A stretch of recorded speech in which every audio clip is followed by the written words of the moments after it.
चर्चा की शुरुआत एक कहानी से करती हूं और ये कहानी आप सुनिए, क्योंकि ये देश इस कहानी को जानता है, समझता है और उससे जूझ रहा है। यूपी के उन्नाव का एक लड़का था, उसका नाम था आकाश। 17 साल की उम्र थी, परिवार का बड़ा लाडला था। उसे नशे की बड़ी बुरी लत लग गई। और नशा किस चीज का? कफ सिरप का। आसानी से पंसारी और पान की दुकान पर मिल रहा था उत्तर प्रदेश में, 40-45 रुपए में मिल जाता था। वो नशा करने लगा। पहले अपने पॉकेट मनी से करता था, फिर घर का छोटा छोटा सामान बेचना शुरू किया, फिर बहुत आदत पड़ गई तो मां के जेवर बेच दिए। जब घर पे थोड़ा पिटाई हुई तो चेन स्नैचिंग में लग गया। लेकिन ये नशे की आदत ऐसी उस कफ सिरप की लगी थी कि छूटती ही नहीं थी।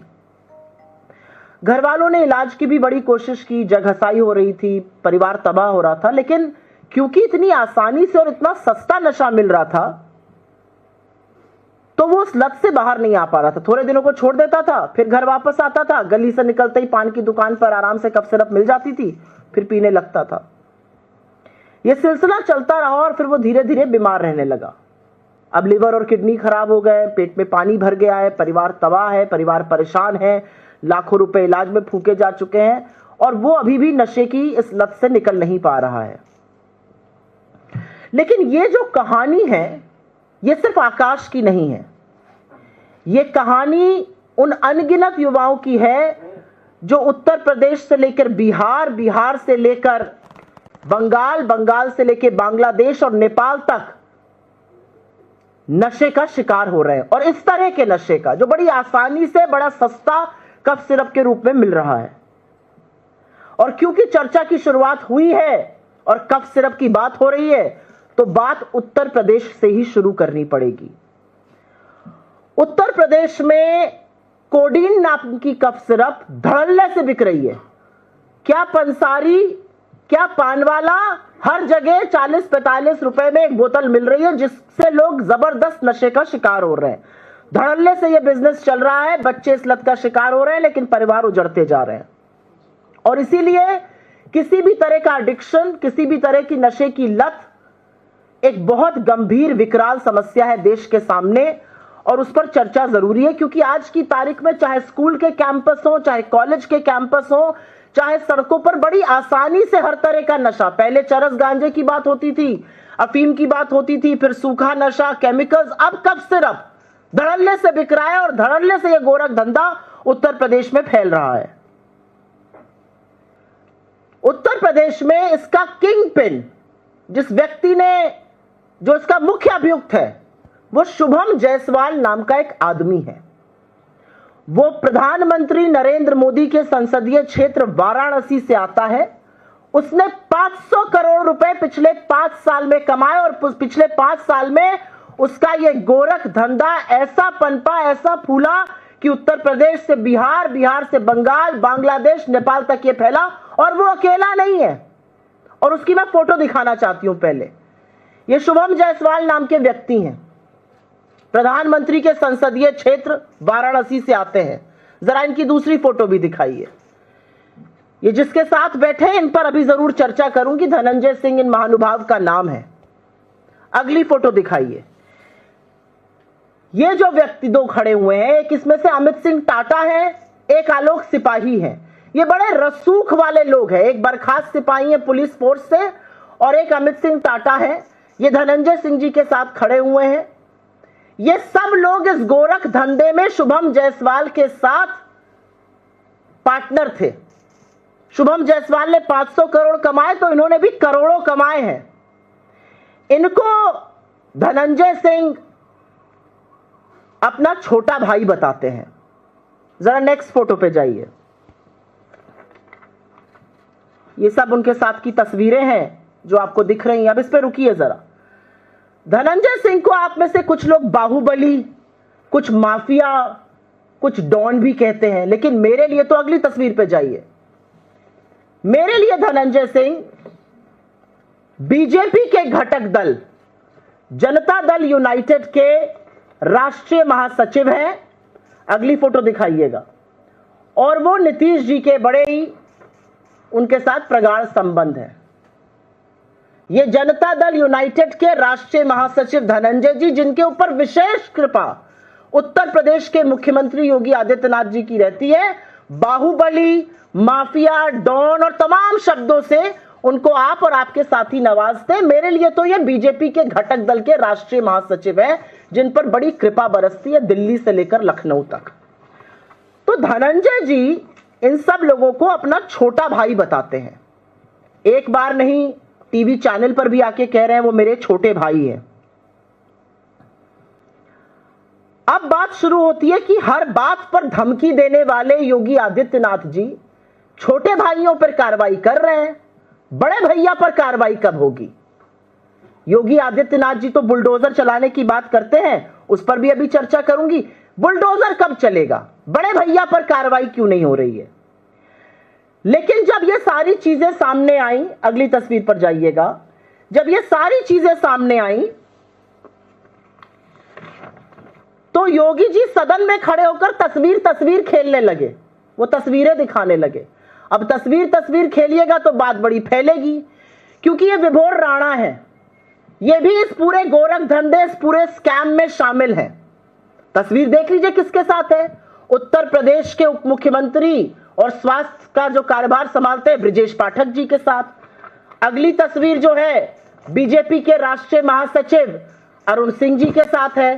तमाम अगली तस्वीरें हैं जो बीजेपी के तमाम नेताओं के साथ हैं। तस्वीरें दिखाते जाइए, कलई खुलती जाएगी। ये विभोर राणा जी हैं, इनकी कुछ तस्वीर योगी जी खड़े होकर सदन में दिखा रहे थे, कलई यहां खुल रही है। बीजेपी के तमाम लोगों के साथ उनकी तस्वीर है। तो तस्वीर खेलने पर आएंगे तो नीरव मोदी और मोदी जी की तस्वीर आ जाएगी। तस्वीर खेलिएगा तो मोदी जी और मेहुल चौकसी की आ जाएगी। तस्वीर मत खेलिए, लेकिन तस्वीरें कुछ बयां कर रही हैं, उसको जरूर देखिए। अब बात करते हैं, please go back to the main, thank you. अब बात करते हैं उत्तर प्रदेश में क्या हो रहा है। जब योगी जी तस्वीर खेल रहे थे तो उन्होंने एक बात और कही कि उत्तर प्रदेश में ठोक कर कार्रवाई की जाएगी, ठोस कार्रवाई की जा रही है और अभी तक कोई मौत नहीं हुई है। मतलब कितनी हैरानी की बात है कि उत्तर प्रदेश के मुख्यमंत्री, सूबे के मुख्यमंत्री को यह राहत है कि अभी तक कोई मौत नहीं हुई है। जब कोई मरेगा तभी संगीन मामला बनेगा, तभी बुलडोजर निकलेगा। किडनी खराब हो रही है, नशे के लोग शिकार हो रहे हैं, बच्चे अस्पतालों में भर्ती हो, उससे कोई मतलब नहीं, अभी तक कोई मरा नहीं। और दूसरा, ठोक कर कार्रवाई हुई। अब इस ठोक कर कार्रवाई पर जो लीपापोती हुई, पहले उसकी बात कर लेते हैं। कुछ छोटे मोटे लोगों को गिरफ्तार कर लिया गया, कुछ ट्रक बरामद कर लिए गए, कुछ गोडाउन पर छापे पड़ गए। इसीलिए सवाल उठता है, कहां है शुभम जायसवाल? ठोक कर कार्रवाई कर रहे हैं ना, शुभम जायसवाल कहां है? कहां है धनंजय सिंह? उनके छोटे छोटे भैया बड़े बड़े कारनामे कर रहे हैं, तो बड़े भैया पर कार्रवाई कब होगी? और इसलिए इस मंच से और आपके माध्यम से कुछ जरूरी सवाल उठते हैं। कार्रवाई तो आप बाद में करिएगा। 5 साल से आपकी नाक के नीचे एक गोरख धंधा चल रहा था, जो जौनपुर, गाजीपुर, गाजियाबाद, कानपुर से शुरू होते होते अंतरराष्ट्रीय हो गया। आपको भनक भी नहीं लगी इसके बारे में? 5 साल में 500 करोड़ कमाने वाला शुभम जायसवाल, जब मामला सामने आया, प्रधानमंत्री के संसदीय क्षेत्र का व्यक्ति शुभम जायसवाल देश छोड़कर भाग गया या भगा दिया गया। 500 करोड़ जिस व्यक्ति ने कमाए, उस पर अब आंख में धूल झोंकने के लिए 50,000 का इनाम घोषित हुआ है। तो भागने में मदद किसने की? तीसरा सवाल, एसटीएफ इस मामले की जांच कर रही है, और यूपी एसटीएफ के तो जितने गुणगान किए जाए कम है। आप में से तो कुछ साथी जानते हैं, 9-9 किलोमीटर हवाई चप्पलों में पैदल चल के एनकाउंटर करती है यूपी एसटीएफ। तो यूपी एसटीएफ इस मामले की जांच कर रही है, लेकिन तमाम तार यूपी एसटीएफ से जुड़े हुए बताए जाते हैं। तो वो कौन सी निष्पक्ष जांच कर रही है? वो भगा रही है, वो लीपापोती कर रही है, या वो सच ढूंढ रही है? ये मुझसे बेहतर आप पूछ सकते हैं और जान सकते हैं। ये छोटे छोटे लोगों की गिरफ्तारी करके किसको बचाया जा रहा है? कौन है वो बड़ी मछलियां जिनको इसमें बचाया जा रहा है? रसूख वालों पर कार्रवाई कब होगी?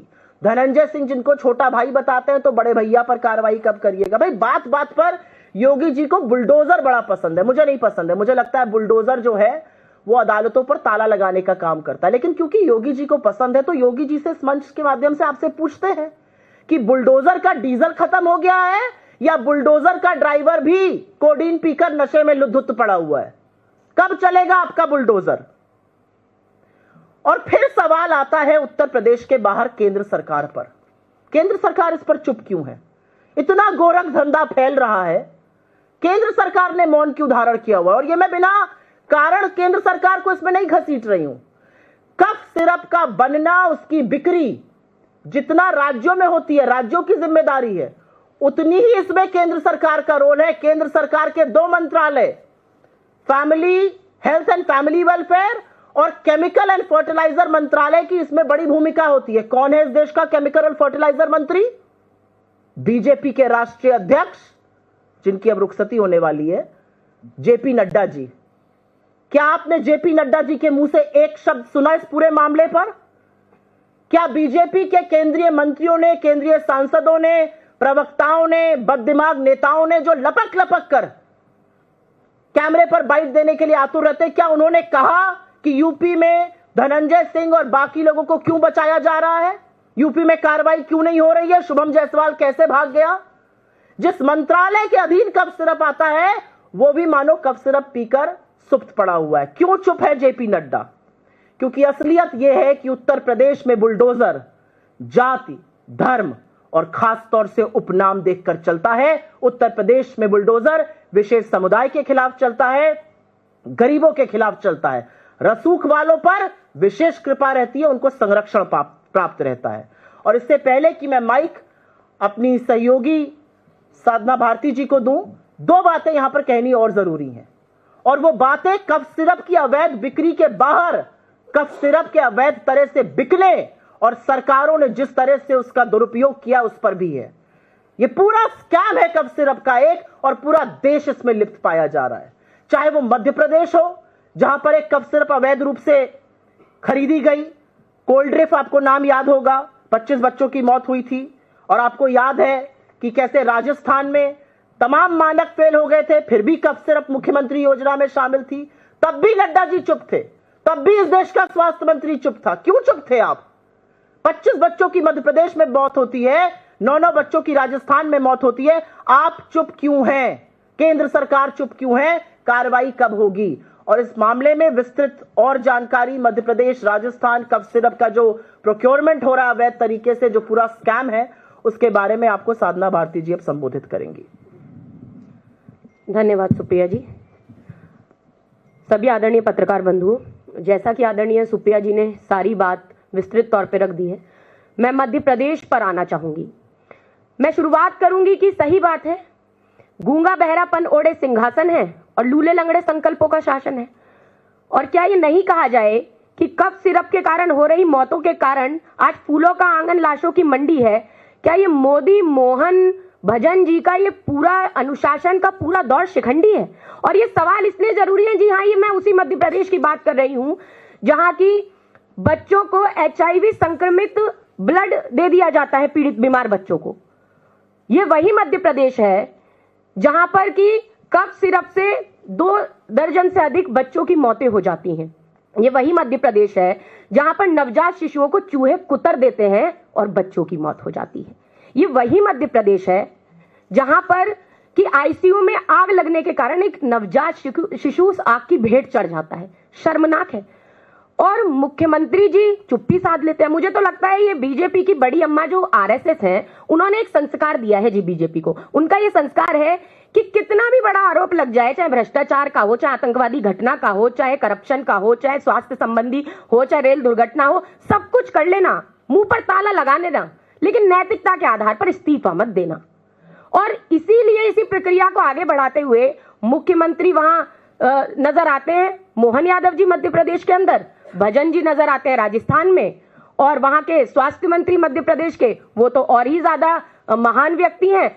जब छिंदवाड़ा के अंदर ये घटना घटी, जब बच्चे कफ सिरप के कारण मृत्यु हुई बच्चों की, उन्हें देखने तक के लिए नहीं गए जब तक कांग्रेस के आदरणीय जीतू पटवारी जी के नेतृत्व में कांग्रेस कमेटी ने वहां सड़कों पर उतरकर विरोध नहीं किया, जब तक उन्होंने आकर प्रेस वार्ता नहीं की, जब तक उनसे मांग नहीं की कि उठिए, जागिए, आंखें खोलिए और मुंह खोलिए, कानों में सरसों का तेल डाल के जनता की आवाज सुनिए, तब तक मुख्यमंत्री और स्वास्थ्य मंत्री आगे नहीं है। मुझे लगता है ये शर्मनाक है। और मैं ये जरूर कहना चाहूंगी कि डॉक्टरों के मुताबिक ये बात है कि जो सिरप के अंदर जो जहरीले केमिकल हैं, जिनकी तादाद कम होनी चाहिए, वो 48% से भी ज्यादा है, जिन पर WHO के द्वारा भी प्रतिबंध लगाया गया है, तो उनको सरकारी टेंडर कैसे दोबारा मिल जाता है नया? ये बहुत बड़ा प्रश्न है। तो हम तो लगातार ये प्रश्न उठाएंगे। और मध्य प्रदेश के अंदर बहुत ही विचलित करने वाली एक और जानकारी प्राप्त हुई कि छतरपुर के एक जिला अस्पताल में मात्र 8 महीनों के अंदर 409 बच्चों की मौतें हुई। ये क्या चल रहा है भाई? मध्य प्रदेश के अंदर, राजस्थान के अंदर, कहीं जम्मू कश्मीर में भी कफ सिरप से बच्चों की मौतें हुई। तो हमारी तो एक ही मांग है कि सबसे पहले तो इस पर या तो एक सेवारत या सेवानिवृत्त कोई भी एक, जो चाहे सुप्रीम कोर्ट के जज हो, उनकी देखरेख में एक जांच कमेटी बिठाई जाए, न्यायिक आयोग के द्वारा जांच होनी चाहिए। और दूसरी बात कि भाई अब बहुत हो गई बतौलेबाजी, ये ढोंग ढकोसला बहुत कर लिया आप लोगों ने। और जब स्वास्थ्य का विभाग ही जब वेंटिलेटर पर है, तो ये तो हमारी मांग है कि सबसे पहले तो देश के केंद्रीय स्वास्थ्य मंत्री को भी इस्तीफा दे देना चाहिए। सुप्रिया जी की इतनी बातें सुनने के बाद तो मुझे लगता है अब तो शर्म आ ही जानी चाहिए। और अब इस्तीफा मांगते हैं हम केंद्रीय स्वास्थ्य मंत्री का ही, और मध्य प्रदेश के मैं स्वास्थ्य मंत्री का इस्तीफा मांगना चाहती हूँ। आपके माध्यम से जनता तक हम पहुंचाना चाहते हैं। और इसकी जांच की भी हम मांग करते हैं कि इसकी जांच होनी चाहिए। इस तरीके की दर्दनाक हृदय विदारक घटनाएं सामने आती हैं, उसके बाद भी इस सरकार के कान पर अगर जू नहीं रेंगता है, तो मुझे लगता है इससे शर्मनाक बात और कुछ नहीं हो सकती। और मैं मीडिया से भी एक दरख्वास्त जरूर करना चाहूंगी कि बार बार मुद्दों से ध्यान भटकाने के लिए हिंदू मुस्लिम डिबेट्स बहुत हो गई। ये मामला राजनीतिक मामला नहीं है। अगर बच्चों की मृत्यु हो रही है और कफ सिरप लेकर अगर मृत्यु हो जाती है, तो मुझे लगा ये मृत्यु नहीं है, ये गैर इरादतन हत्याएं हैं ये सरकार की तरफ से। और इस पर कम से कम चर्चाएं कीजिए, इन मुद्दों पर चर्चाएं होनी चाहिए। जनता के मुद्दे हैं, देश में बच्चों की मौतें हो रही हैं, इससे और गंभीर मामला क्या हो सकता है? तो मेरा यही निवेदन है और इसी निवेदन के साथ मैं आपके सवालों को आमंत्रित करती हूँ।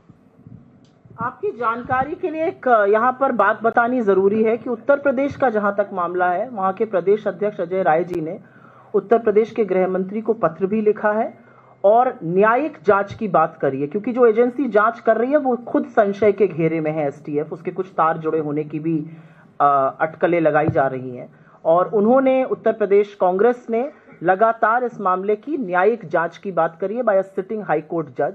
और जैसा कि साधना जी ने कहा, जिस तरह का गोरख धंधा सिरप को लेकर राजस्थान से लेकर मध्य प्रदेश, उत्तर प्रदेश जैसी जगहों पर चल रहा है, जब तक इसकी विवेचना नहीं होगी, जब तक इसकी न्यायिक जांच नहीं होगी, सच सामने बिल्कुल नहीं आएगा। आपके सवालों का स्वागत है। अगर सवाल सुओ मोटो पर रहे तो हम लोग बहुत अनुग्रहित रहेंगे। पहले सुओ मोटो पर ले लेते हैं, फिर उसके बाद अलग वाले पूछ लेंगे। मैम, ये धनंजय सिंह पे जो कार्रवाई की मांग आप कर रही हैं योगी आदित्यनाथ से, वो तस्वीरों के बिना पे जो करीबी संबंध सामने आए हैं, उन तमाम चीजों के आधार पे जिस कार्रवाई की मैं मांग कर रही हूं वो इसलिए कर रही हूं क्योंकि इस पूरे गोरख धंधे में कुछ चेहरे सामने आ रहे हैं। एक शुभम जायसवाल का चेहरा सामने आ रहा है, एक अमित सिंह टाटा का सामने आ रहा है, एक सामने आ रहा है आलोक सिपाही का, एक सामने आ रहा है विभोर राणा का। इनमें से अधिकांश लोगों के बड़े प्रगाढ़ संबंध है धनंजय सिंह जी से। और वो बार बार, एक हफ्ते पहले एक प्रोमिनेंट न्यूज चैनल को टीवी पर दिए हुए अपने इंटरव्यू में अपना छोटा भाई बता रहे हैं। तो अगर आपके इतने प्रगाढ़ संबंध है, इतने छोटे भाइयों के खिलाफ अगर कार्रवाई हो रही है, तो बड़े भैया को अछूता क्यों रखा जा रहा है? बड़े भैया से भी थोड़ी पूछताछ हो, सच और सामने आएगा। क्यों बड़ी मछलियों को बचाया जा रहा है? भाई बड़ा शौक है ना योगी जी को बुलडोजर चलाने का, लेकिन कुछ समुदायों के खिलाफ बुलडोजर चलता ही नहीं है। उपनाम देखकर बुलडोजर चलता है उत्तर प्रदेश में। मैम, इसमें दो मुद्दे। एक तो योगी आदित्यनाथ जी ने असेंबली में कहा है कि अभी तक हम कोडीन कफ सिरप से रिलेटेड कुछ डेथ्स का कोरिलेशन नहीं मिला है, उस पर आप क्या कहेंगी? और दूसरा कि बीजेपी की मंत्री अखिलेश यादव की फोटो आरोपियों के साथ नजर आई है, तो उसमें कह रहे हैं कि अखिलेश यादव जो है इस पूरे मसले पर खामोशी साधे हुए, उनको जवाब देना चाहिए। अब जैसा कि मैंने पहले कहा था कि अगर तस्वीर खेलिएगा तो बड़ी सारी तस्वीरें आपके साथ भी सामने आ जाएंगी। ये विभोर राणा है, अभी हिरासत में है, क्या कर रहे थे ब्रिजेश पाठक जी के साथ मुझे नहीं पता, वो क्या कर रहे थे अरुण सिंह जी के साथ मुझे नहीं पता। तमाम नेताओं के साथ तस्वीरें हैं। अब ऐसे तो कहने को हो जाएगा कि नीरव मोदी ने भागने से पहले मोदी जी के साथ कैसे तस्वीर खिंचा ली। तस्वीर मत खेलिए। और एक सूबे के मुख्यमंत्री का खड़े होकर सदन में कहना कि अभी तक इससे कोई मौत नहीं हुई है, ये कितना शर्मनाक है। मतलब आप इंतजार कर रहे हैं कि पहले कोई मर जाए, फिर इसकी संगीनता, फिर इसकी गंभीरता बढ़ेगी। जिस तरह से ये नशे की लत फैल रही है, जिस तरह से बच्चों की किडनियां खराब हो रही हैं, जिस तरह से युवाओं का भविष्य चौपट हो रहा है, बड़े बड़े परिवार तबाह हुए जा रहे हैं, उससे कोई लेना देना नहीं है। ये गोरख धंधा आपकी नाक के नीचे 5 साल तक पनपता रहा। आपको 5 साल बाद 2 ट्रक मिले हैं, आपको 5 साल बाद 2 गोडाउन मिले हैं, आपको 5 साल बाद ये याद आया कि इस पर कार्रवाई होगी, और 5 साल बाद मुख्य अभियुक्त देश छोड़कर भाग गया आपकी नाक के नीचे। ये तो बड़ा कन्वीनियंट है। जब मुख्य अभियुक्त भाग जाता है तो वो भागता नहीं है, उसको भगा दिया जाता है। जैसे नीरव मोदी, मेहुल चोकसी भागे नहीं थे, उनको भगाया गया था। तो आज सवाल यह है कि शुभम जायसवाल को किसने भगाया?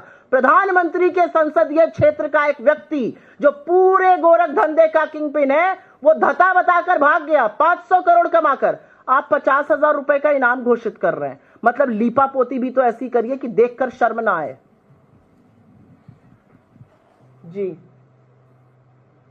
सुप्रिया जी, 2 सवाल है मेरे। पहला सवाल तो ये है कि उत्तर प्रदेश सरकार के पूर्व मंत्री कुलदीप सेंगर को जमानत मिल गई है और हाई कोर्ट से।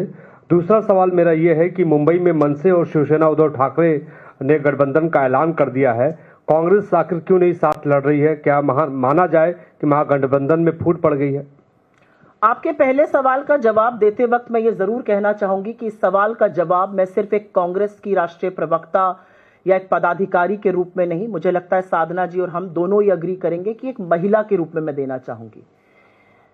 मैं उस पीड़िता से मिली हूं, मैं उसके परिवार से मिली हूं, उसके साथ वक्त बिताया है।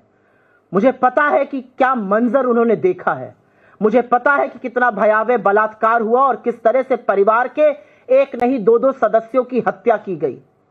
जो व्यक्ति हत्या और बलात्कार का दोषी पाया गया, जब वो रिहा होता है और जब वो जेल से निकलता है महज 6 साल में, जिसको उम्र कैद की सजा थी, सभ्य समाज का सिर झुक जाना चाहिए।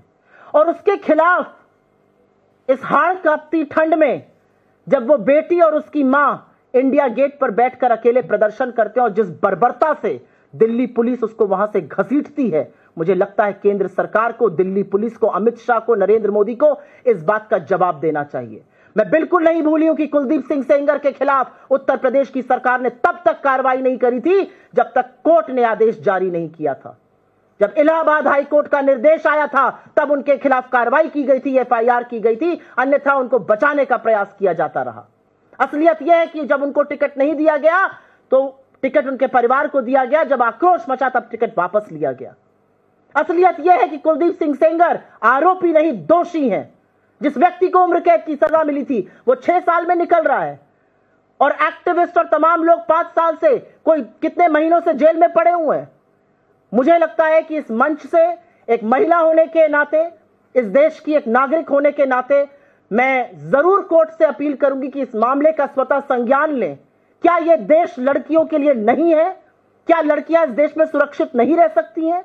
क्या लड़कियों के लिए न्याय नहीं है? हम कब तक लड़कियों की इज्जत, उनके सम्मान को लूटने वालों के साथ इस तरह की जगहसाई होने देंगे? साधना जी, अगर आप इस पर कुछ बोलना चाहिए तो जरूर बोलिए और उसके बाद मैं आपके दूसरे सवाल का जवाब दूंगी। जी, आदरणीय सुप्रिया जी ने पूरी बात कह दी और बिल्कुल राष्ट्रीय प्रवक्ता होने के नाते नहीं, एक महिला होने के नाते दिल दुखता है, क्योंकि भाजपा का पूरा तंत्र इन्हीं कामों में लगा रहता है। और भाजपा तो एक, मुझे लगता है, एक ऐसी पार्टी बन गई है, चाहे वो बलात्कारी कुलदीप सिंह सेंगर हो, रामदुलार गोंडा हो और क्या प्रज्वल रेवन्ना हो, ऐसे नेताओं को देने का काम इन्होंने किया है।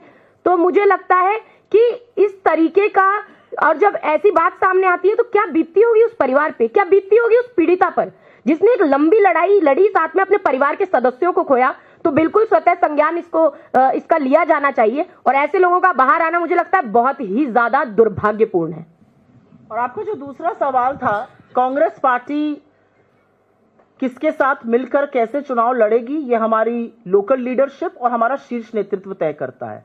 कोई किसी के साथ कैसे समझौता कर रहा है, ना हम उस पर टिप्पणी करना चाहते हैं, ना हमारी उस पर कोई राय है। यह स्वतंत्र देश है, जितनी स्वतंत्रता चुनाव लड़ने की है उतनी स्वतंत्रता गठबंधन करने की है। मेरा अपना मानना है कि हम देश काल परिस्थिति देखकर चुनाव लड़ना, कैसे लड़ना है, गठबंधन में लड़ना है नहीं लड़ना तय करते हैं, और वो एक पार्टी को इसकी छूट होनी चाहिए, इस पर कोई सवाल भी नहीं उठना चाहिए। तमाम ऐसे चुनाव हैं जो बीजेपी और उनके घटक दल लोकल रूप से अलग अलग लड़ते हैं, राष्ट्रीय लेवल पर एक साथ रहते हैं। जी Ma'am, I want that answer in English as well. As far as the Sengar suspension of sentence is concerned, the court has also said that this doesn't come under aggressive sexual assault and under the POCSO Act. So how do you see this having met the victim, and you said that it was a very grave violation? I will go back to saying what I said in Hindi, that I don't just answer this question as a spokesperson of my party. I answer this question as a woman, as a mother, as somebody who has met the family and the victim. And I know exactly what she went through. When she narrated this entire incident to me some years back, I had goosebumps. I did not even know how to console her, because what happened to her was not just tragic, it is inhumane.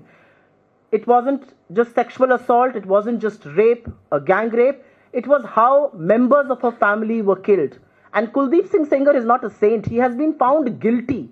He is not somebody who faces charges. He's been found guilty of rape and murder. The reality is that he was facing a life term. How does he get out in 6 years? And do you understand what does that do to the psyche of the family?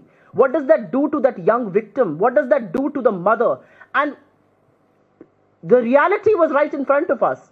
This man is going to be released. He is going to live under a free he's going to live freely. And when the victim and her mother were protesting silently, absolutely peacefully at India Gate, in the middle of the night, they were dragged and forcefully dragged by the Delhi police. What is this government scared of?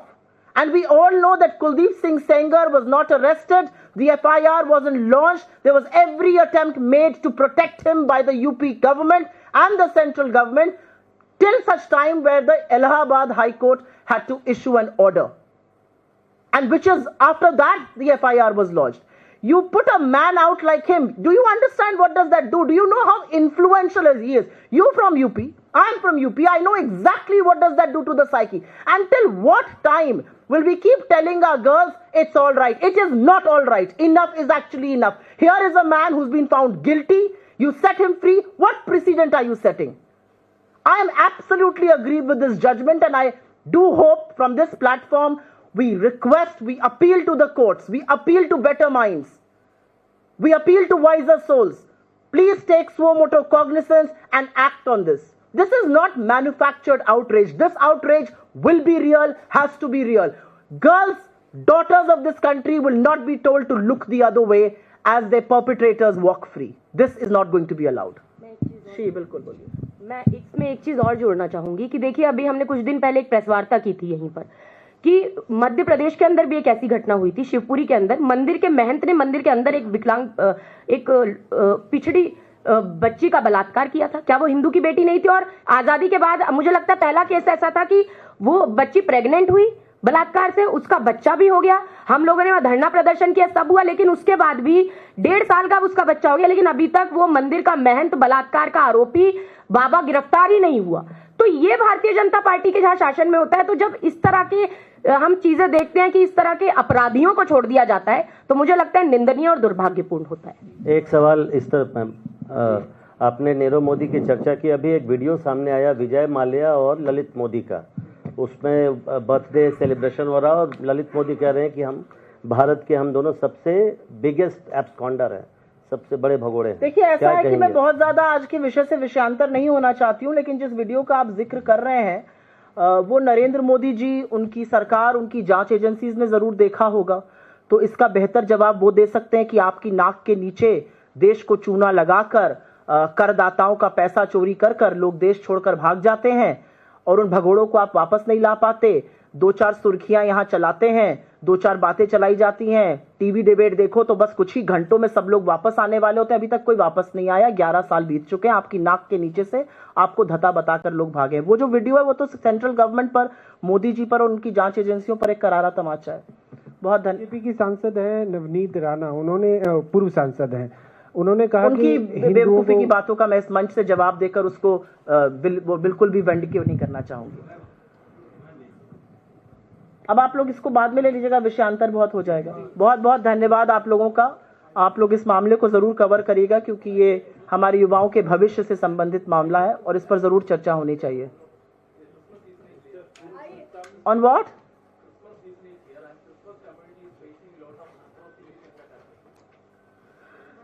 I think when Mr. Modi gets up and says कि मेरा Christian समुदाय से पुराना नाता है, or when he goes and forcibly hugs the Pope, he needs to answer these questions. Who are these ruffians?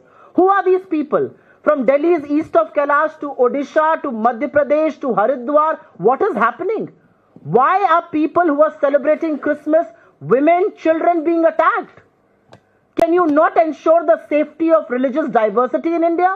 The world is watching how these right-wing goons are roughing up, are intimidating, are threatening, are attacking Christians across the country. And trust you me, we'll have to pay a price for this. Thank you.